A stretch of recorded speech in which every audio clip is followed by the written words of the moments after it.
سند نازل نہیں کی، اور اس کو بھی کہ اللہ کے بارے میں ایسی باتیں کہو جن کا تمہیں کچھ علم نہیں، اور ہر ایک امت کے لیے موت کا ایک وقت مقرر ہے، جب وہ آ جاتا ہے تو نہ تو ایک گھڑی دیر کر سکتے ہیں اور نہ جلدی ہی کر سکتے ہیں۔ اے بنی آدم، ہم تم کو یہ نصیحت ہمیشہ کرتے رہے ہیں کہ جب ہمارے پیغمبر تمہارے پاس آیا کریں اور ہماری آیتیں تم کو سنایا کریں تو ان پر ایمان لایا کرو، کہ اب جو شخص ان پر ایمان لا کر اللہ سے ڈرتا رہے گا اور اپنی حالت درست رکھے گا تو ایسے لوگوں کو نہ کچھ خوف ہوگا اور نہ وہ غمناک ہوں گے، اور جنہوں نے ہماری آیتوں کو جھٹلایا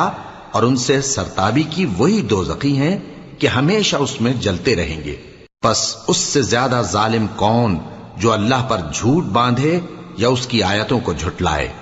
ان کو ان کے نصیب کا لکھا ملتا ہی رہے گا، یہاں تک کہ جب ان کے پاس ہمارے بھیجے ہوئے فرشتے جان نکالنے آئیں گے تو